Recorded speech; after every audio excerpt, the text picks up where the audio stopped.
What's up, everybody? Thank you for checking out the Philadelphia Baseball Review Podcast. I'm Pat Gordon, managing editor of the Philadelphia Baseball Review. Really appreciate you being here tonight and listening. So it's Thursday night. This will probably go out Friday morning. Big day today for the Phils as they held their annual postseason press conference down at the bank. Rob Thomson and Dave Dombrowski giving a breakdown as to what worked, what didn't work, and what the offseason may look like. And I got to say, first thing that I thought, Dombrowski spoke for about 55 minutes, almost a full hour. And he and Thompson both are very even-keeled. You're not going to get, a lot of rah-rah out of either of them.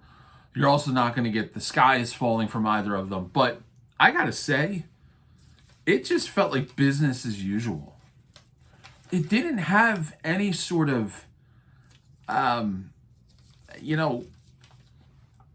cause for concern or any sort of, we know things went wrong, we're going to get them fixed. None of that happened. If anything, it was sort of like, look, we were a 96-win team. We were this close to beating the Dodgers. Dombrowski at one point pointed out two plays. He said, if Turner's throw to Real Muto, I believe it was game 2, was a little bit to the other side, towards the third base side, he gets that tag down, that game's different. And if Edmundo Sosa's ball that he hit the left field, if the wind takes it a little further, or maybe it goes to the gap, and that starts a rally. And I got to say, I wasn't expecting them to kind of go that route and go, well, we gave it our all and we're this close and all that. So that really surprised me. That really did. They are a 96-win team. That's true. They had an outstanding regular season. Nothing can take that away. But I don't know. It just felt very excuse-like for a team that is with the window of opportunity that is, if it's open, it's like barely open still. And with a team that is expected to go deep into the postseason. Now, I will admit, and I said this, the series with the Dodgers, truthfully, was arguably the World Series. I mean, those two teams were the best in baseball. I mean, yeah, the Brewers and the Blue Jays, number 1 seeds, fine, have at it. And yes, they're still playing, both teams. So, but for my money, I really believed the Dodgers, Phillies, and whoever won that series was going to go on and win the World Series. And right now that's tracking with the Dodgers up over the Brewers in their series. But either way, neither team performed that great in the NLDS. But again, to hear the, I don't want to say it's an excuse, but to hear the reasoning that, well, we're this close to the Dodgers and, they had some really great starting pitching this series and, we outscored the Dodgers and we outhit the Dodgers batting average wise. And, if you look at this, well, we actually performed better. You didn't get the job done. That's the story. Fine, you outscored the Dodgers. That's because you put up a bunch of runs in garbage time in game 3. I don't think that's what people want to hear. I don't think that's what fans are interested in hearing. That we outscored the Dodgers. We can take that. We outhit the Dodgers. Nobody cares. You're not playing anymore. Nobody cares. So anyway, I just thought that was interesting. Now, I will give credit where credit's due. Dombrowski brought up a really good point. I heard this on another podcast. It may have been the Phillies show, which, by the way, dude, Todd Zalecki and Jim Salisbury, Ruben Amaro, the chemistry the three of them have, just 3 awesome baseball people. I can't stress enough, that is the best Phillies podcast by far. So check it out if you're not already. And that's Jim Salisbury and Todd Zalecki and Ruben Amaro. Great work. But the other day I was listening, and they mentioned this, and Dombrowski mentioned it also today, that take a look at those mid-90s to late 90s Braves teams, right? Actually, I think all of the 90s. That team was incredible. It took them how many years before they won their first World Series? Nobody was saying break up Smoltz, Glavine, Maddox, Avery, Chipper Jones, Andrew Jones, Javi Lopez. Break that team up. They're not winning a World Series. No, they stuck together, and eventually it came together, and they got over that hump. Same thing with the mid-'90s to late '90s Yankees. Before that run, it wasn't a guarantee every year that the Yankees were going to be there, taking the series. They had really good teams. So their argument, Dombrowski's argument, is, look, you gotta. It's a game of inches. And that's what I wrote about today, how basically it's a game of inches. And I'm not saying necessarily I subscribe to that. I mean, I can understand it. But that's Dombrowski's argument. Now, whether the fans, you all, are going to buy it is a different story. Same thing with Rob. Rob is very even-keeled, very mild-mannered. You don't see him get too up. You don't see him get too down. I mean, I don't know. I would have liked to have seen some fire today, I think, if I'm a fan. I would have liked to have seen some fire. And admittedly, I don't know how you fix this roster the way it's built. So let's talk about that, right? Bryce Harper came up in today's conversation. And basically that, he's getting a little bit up there in age, a little older. Dealt with an injury again this year. Didn't perform as well as he has in the past with the bat. And the question came up about what are the expectations for Bryce moving forward. And Dombrowski had an interesting take. He's like, we got to wait and see. And he compared Harper to Freddie Freeman and said, look, Freddie Freeman's still a great player right now, not taking anything at all away from him. But the Freddie Freeman you have today is not the Freddie Freeman that played 3-4 years ago. Basically insinuating that, look, there is a drop in skill as you get older. We all knew this. This isn't anything new. But it was interesting to hear Dombrowski saying it publicly. Almost trying to light a fire under Harper. Like, hey, look, you probably have 2 or 3 more years where you're at your, I don't want to say peak, but close to your peak, where you can still be a really, really solid superstar type player. We need you to do that. Thomson also took an interesting take when asked a similar question about Harper. And he mentioned that he expects Harper to come back next year and put together one of his best seasons.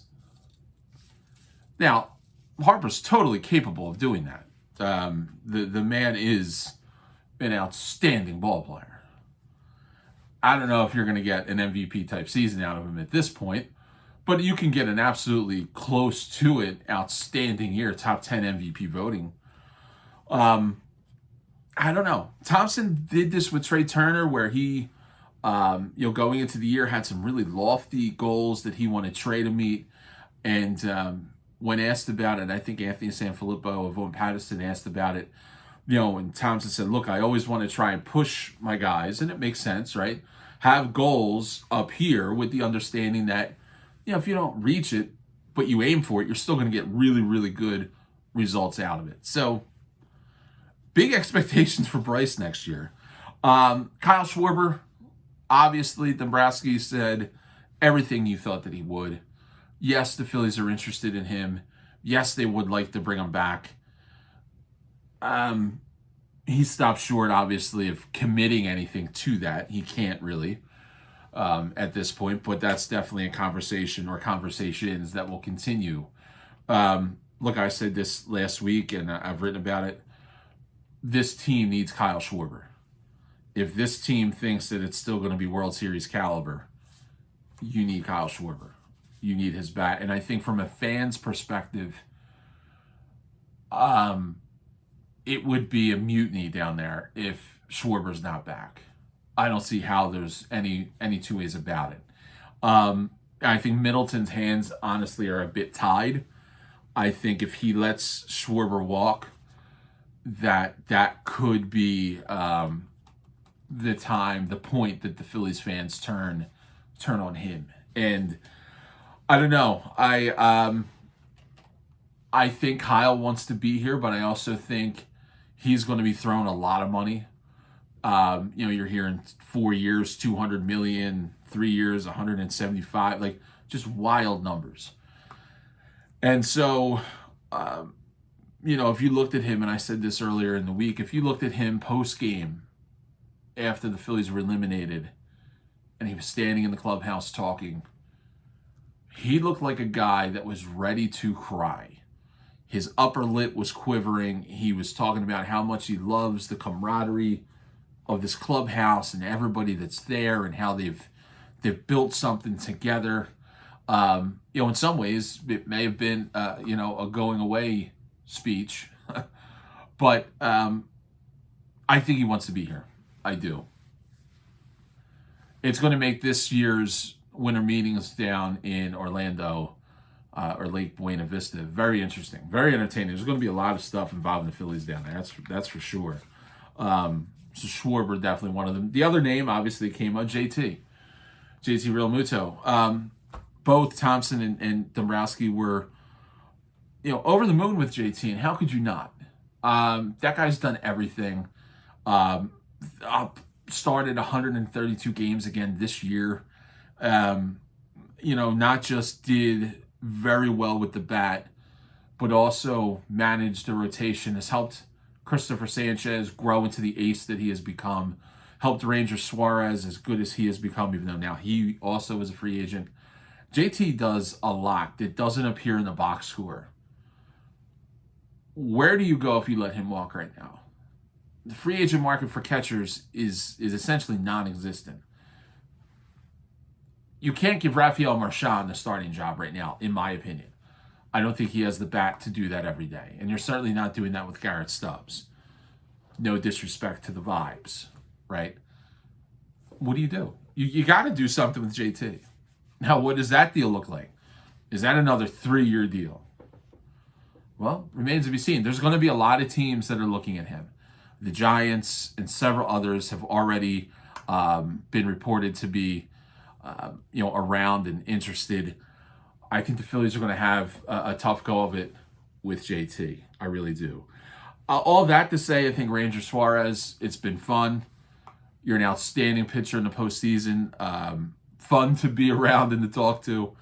But I don't see how he comes back here. I just don't. I think the Phillies would love to have him. I don't think it's a matter of that. I think it's a matter of where do you draw the line? Because even with those three, there's still other holes this team has. Outfield, bullpen. You need to get probably another starter just in case things go sideways.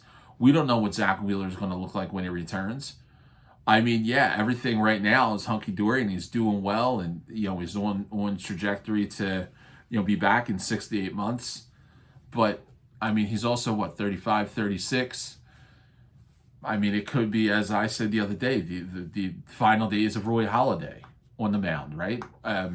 So you don't know what you're getting there. Aaron Nola, huge question mark this year. Although came on at the end, looked better, his final start, and then obviously in the postseason pitched well in that limited piece. But how do we view him going into 2026? So I think the Phillies do need to look at the rotation. Andrew Painter, another name that came up today. Dombrowski has, continues to be high on him.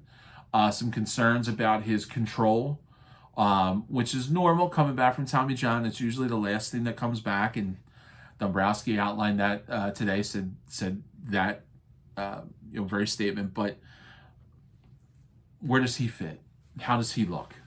Right, come February. So I don't think Ranger Suarez fits into any of this though, and I also think with Ranger Suarez being a Scott Boras client now, I mean, geez, he's not going to sign a contract till like March probably.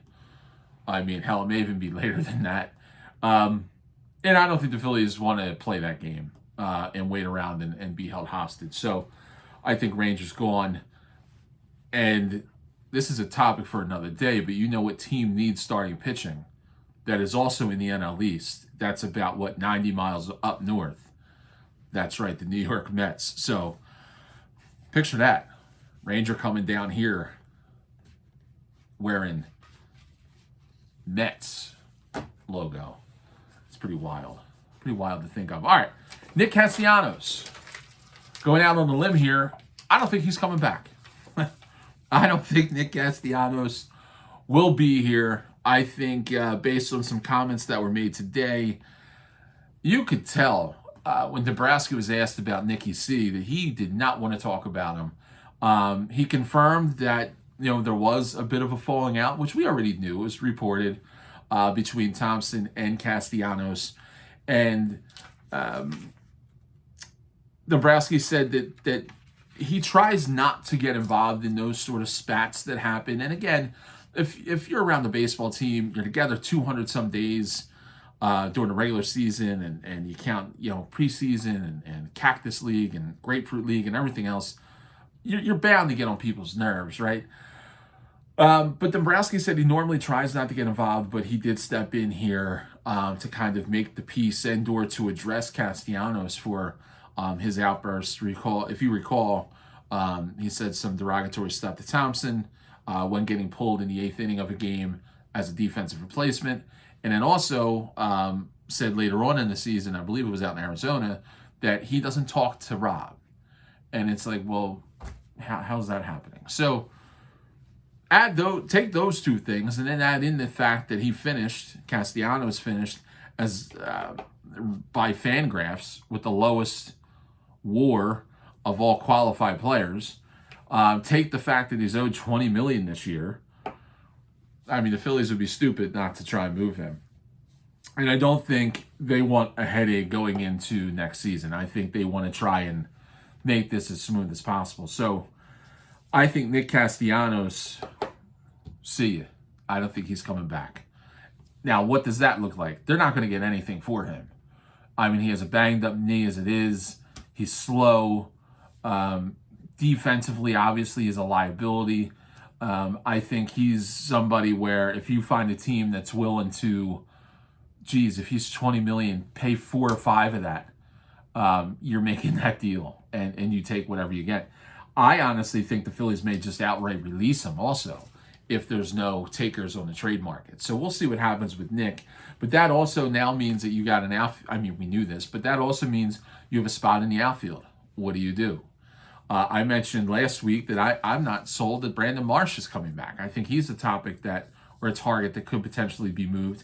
And I also think Alec Boehm is another target that could be moved. If you noticed today, if you listened in, his name wasn't mentioned at all. Now, it was reported by many sources, including me with the Philadelphia Baseball Review last season, that in the offseason that Boehm was on the trade market and that the Phillies were really trying heavily to move him, but their price was like through the roof. They wanted starting pitchers from the Mariners. They wanted Mason Miller of the A's as a closer, really high. Now, at that point, Boehm was coming off of an all-star season. And teams were still like, nah, we're not going to do that.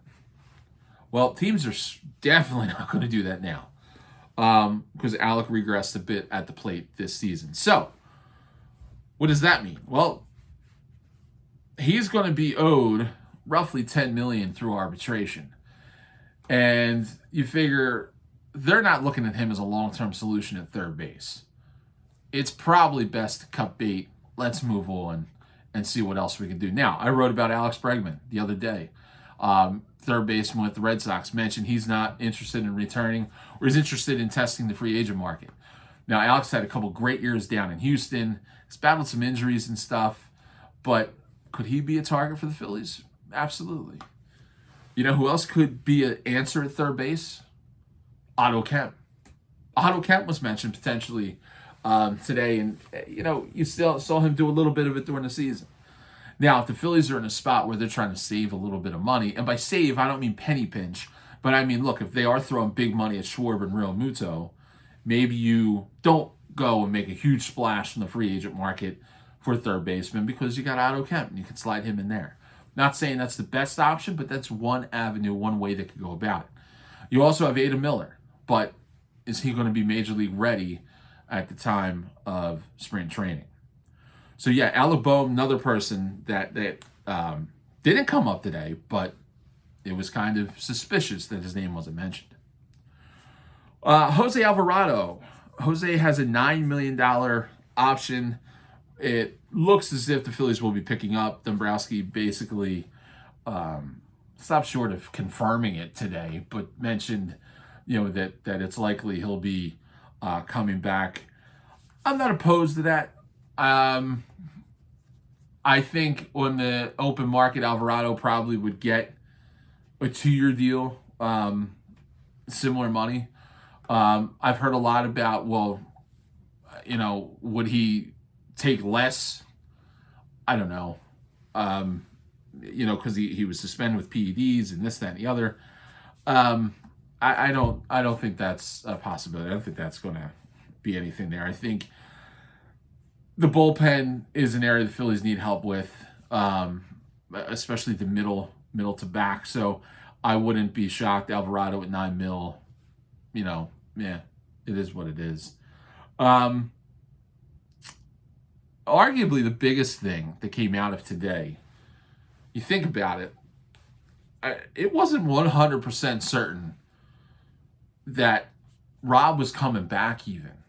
If you listen to sports talk radio soon after the final out of the NLDS, you would have thought Thomson was fired, Long was fired, Cotton was fired. You thought everybody would just be gone, gut the whole thing, start from scratch.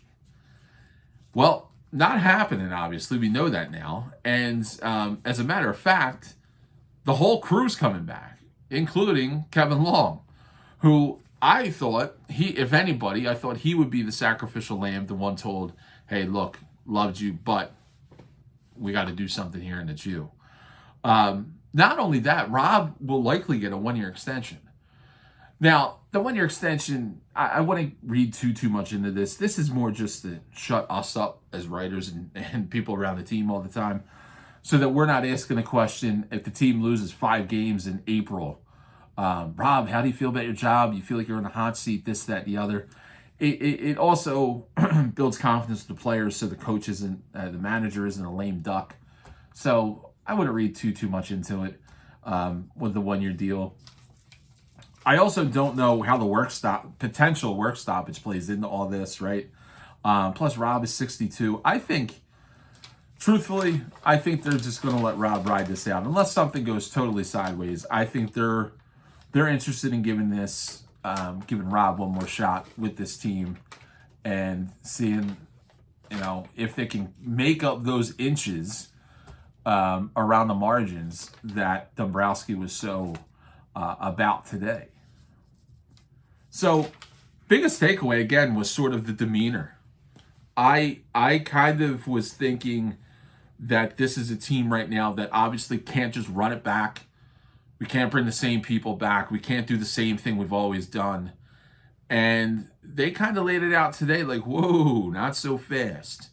Not so fast. We're not restructuring anything. We're going to go and find in the margins some ways to make this team better. I don't know. I don't know if that's the right move. I really don't. Again, what do you do, though? I mean, you're not going to trade Bryce Harper. You're not going to trade Trey Turner. With those contracts, it's not going to happen. I mean, Aaron Nola, potentially. But, I mean, his trade value right now is probably as low as it's ever been. I said this the other day. This trio of Painter and Miller and Crawford, you need to hit on 2 of them. 2 of the 3 have to hit. Because otherwise, what is the bridge to these guys that are getting older?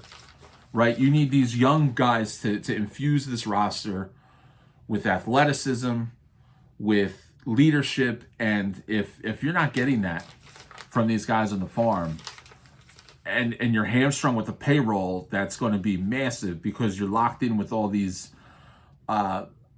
veterans that at one time were stars and some of the best in the game, but are on the back 9 of their career, what do you do? What do you do? It's just not sustainable at that point. So I saw Dombrowski mentioned today that the Phillies aren't going to be near a $400 million payroll, and somebody hopped in my DMs and was complaining about that. It's like, I mean, come on now. Do you need a $400 million payroll? Clearly, we're seeing, I mean, take the Dodgers out of it, but they're doing stuff differently. The payroll doesn't equate to winning the damn thing. The payroll doesn't equate to winning the World Series. Yeah, it gets you the talent that can get you closer to it, no doubt, right? That's common sense. But let's not act as if, oh, well, if we would have spent more than the Mets, or more than the Brewers, then we'd be sitting, in this spot. We did spend more than them, and look at us. We're sitting home watching the Mariners-Blue Jays series. It's going to be an interesting couple months, and we'll keep following this. We'll keep following it. Stay obviously with the Philadelphia Baseball Review for all your Philadelphia baseball needs, news, information. I'll be down in Lake Buena Vista / Orlando, covering the winter meetings in December. We'll be doing all this stuff and staying up on the rumors and providing analysis. And what should the Phillies do? What should they do? Definitely, if you're not yet, follow me on Twitter, PGordonPBR. Follow on Instagram at Philadelphia Baseball Review. Also, I'd encourage you. We got a newsletter to subscribe to on our website. Again, yeah, we do the Phillies, obviously, but we do a ton of stuff with amateur baseball, college baseball, travel baseball. We have a town hall coming up in December, so if you're interested in youth baseball and helping grow the game in Philadelphia and grow the game in the region, we'd love for you to participate. It's free to do so. I love hearing from people. It's a great chance for us people that are involved in coaching in the community and want to see the game grow, get together and talk about what we're all doing, how we can pull resources together, and what we can do for 2026. We also are working on a first pitch dinner in late January that will be a fundraiser of sorts for us. That will help kick off our college baseball coverage, which, again, we cover 25 some teams in the Philadelphia area, and we report every weekend on every game. And so for all your baseball needs, keep it here. PhiladelphiaBaseballReview.com. Again, I'm Pat Gordon, managing editor. Appreciate you taking the time and listening. If you haven't yet, please hit that subscribe button. We're actually up on YouTube for this one, so you can check us out there, Philadelphia Baseball Review. You also can check us out on Apple, on Spotify, wherever else you may get your podcasts at. All right? We'll be back in about a couple days or a week or so with another one of these. Again, till then, thank you for listening. Bye-bye.